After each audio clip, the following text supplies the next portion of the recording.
Shalom, vamos falar um pouco sobre o Brasil judaico desconhecido, sobre essa influência judaica na descoberta do Brasil e onde muitos hoje brasileiros têm origem judaica, mesmo sem saber dessa sua própria história, da sua própria origem. Isso porque crescemos aprendendo nas nossas escolas sobre um Brasil indígena e negro. Muito se fala sobre a escravidão, sobre os índios, mas pouco se fala sobre os judeus no Brasil. E essa história nos foi ocultada. Nos foi ocultada desde o início da descoberta da terra do pau-brasil.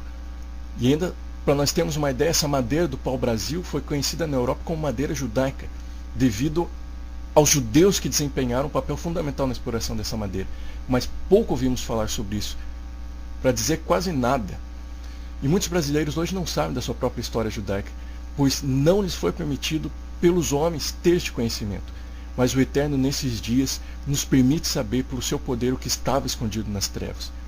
Porque o seu propósito, o seu plano não podem ser frustrados por homem algum ou pelo adversário. E o seu propósito vai se cumprir e está se cumprindo.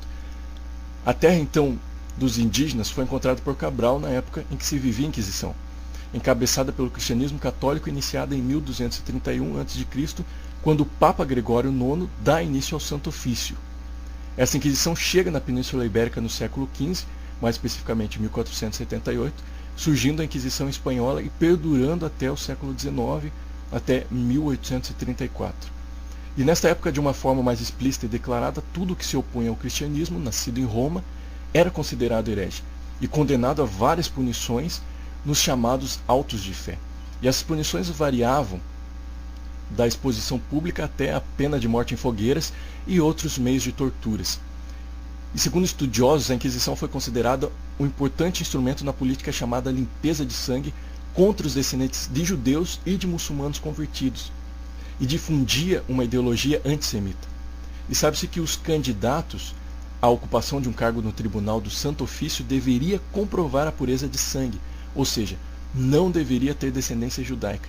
Houve muita perseguição para com os judeus por parte da igreja cristã daquela época. E isso percorre até hoje, só que de uma forma menos explícita. E os judeus que têm origem na Península Ibérica, Espanha e Portugal, são chamados sefaraditas. E dentro deste grupo surgem com a Inquisição os chamados maranos, que vem da junção de duas palavras em hebraico, mar mais anus, que significa conversos à força. São judeus convertidos à força, mas que não converteram seu coração. Estes são os anusim. O termo maranos também tinha um termo pejorativo entre os perseguidores, porque poderia significar em espanhol porco.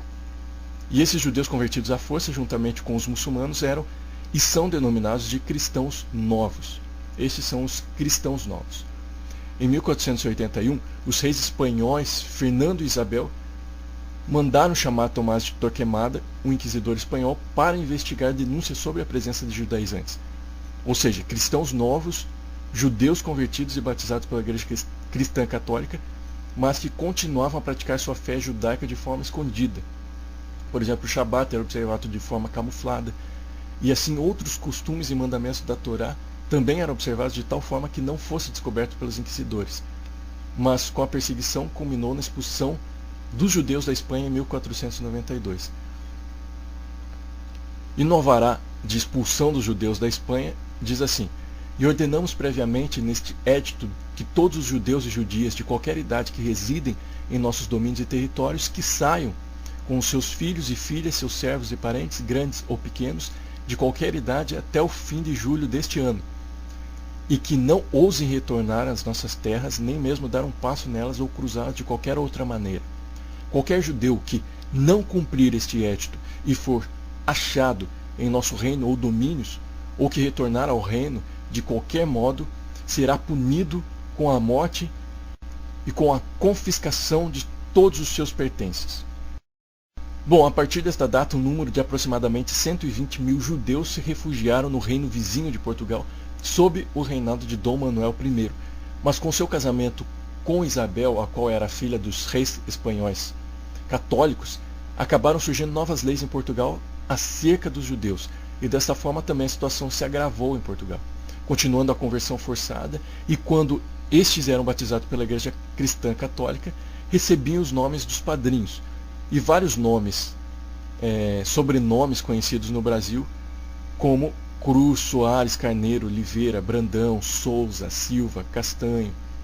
Enfim, são os diversos sobrenomes recebidos dos padrinhos.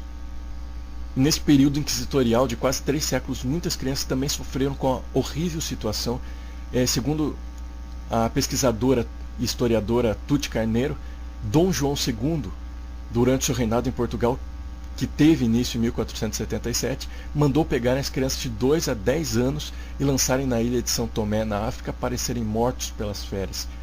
E Dom Manuel, seu sucessor, tirou as crianças de 14 anos do seio de suas famílias para serem criadas pelas famílias cristãs. E em meio a este agravamento das relações em Portugal, as terras do pau-brasil foram descobertas por Pedro Álvares Cabral, trazendo consigo na embarcação alguns judeus de prestígio na corte, tais como Gaspar Lemos, o qual viu o Novo Mundo como sendo uma terra prometida para o seu sofrido povo judeu. E neste momento surge outro nome de esperança para o povo, Fernando de Noronha, um judeu que, sendo o primeiro arrendatário do Brasil, mandou chamar mão de obra para a exploração da nova terra. E com isso milhares de judeus, fugindo dos males da Inquisição, vieram para se tornarem os primeiros colonizadores do Brasil. Em um artigo do Marcelo Guimarães, do Ministério Ensinando Sião, ele diz assim: o descobrimento do Brasil em 1500 veio a ensejar uma nova oportunidade para esse povo sofrido. Já em 1503, milhares de cristãos novos vieram para o Brasil auxiliar na colonização. Em 1531, Portugal obteve de Roma a indicação de um inquisidor oficial para o reino. E em 1540, Lisboa promulgou seu primeiro auto de fé. Daí em diante, o Brasil passou a ser terra de exílio, para onde eram transportados todos os réus de crimes comuns, bem como os judaizantes, ou seja, aqueles que se diziam aparentemente cristãos novos, porém continuavam em secreto a professar a fé judaica. De uma simples terra de exílio, a situação evoluiu e o Brasil passou a ser visto como colônia.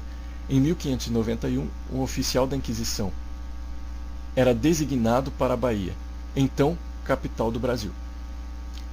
E não demorou muito, já em 1624, a Santa Inquisição de Lisboa processava pela primeira vez contra 25 judaizantes brasileiros. Bom, como temos relatos e fatos confirmados pela história, a Inquisição continuou em terras brasileiras e assim a identidade continuou a se perder em muitas famílias. Muitos hoje no Brasil têm ascendência judaica, porém não sabem disto, por causa das perseguições e conversões ao cristianismo católico.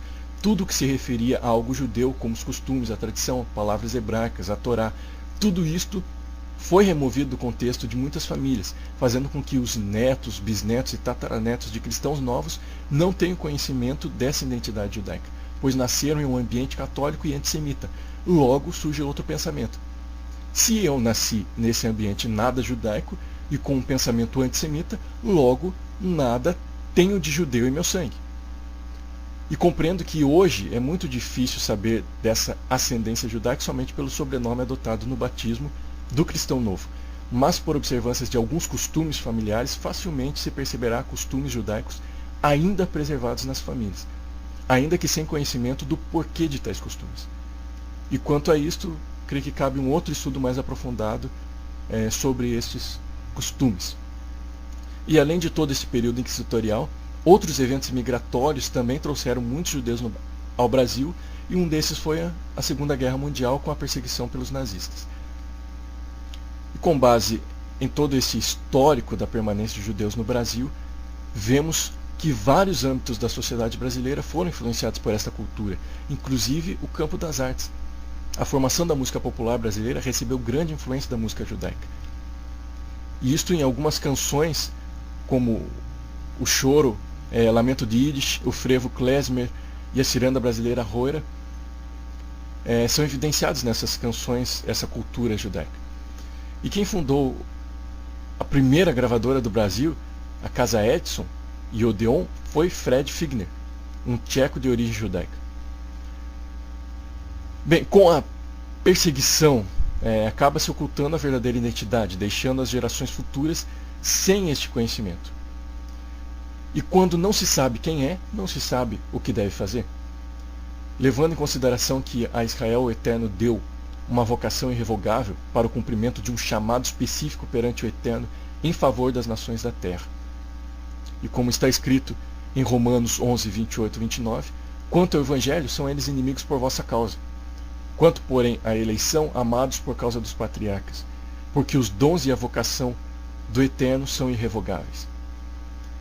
E por isso não é à toa que sempre houve a investida para se anular a identidade dos filhos de Israel, e um dos propósitos da vinda do Messias, Yeshua, é resgatar o que se havia perdido. E isso inclui resgatar a identidade perdida do povo judeu, ao qual foi confiada a palavra do Eterno, como está escrito em Romanos 3, 1, 2.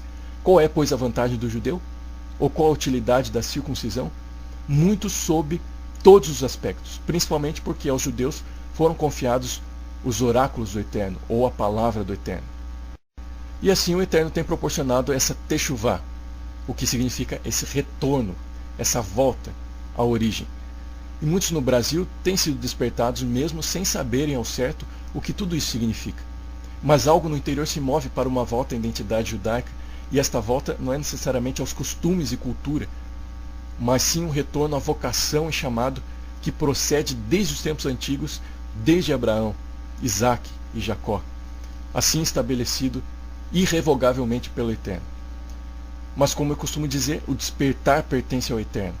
Porém, o levantar da cama cabe à nossa ação, à nossa posição, ao nosso posicionamento. De nada vale o despertar, se não levantarmos da cama.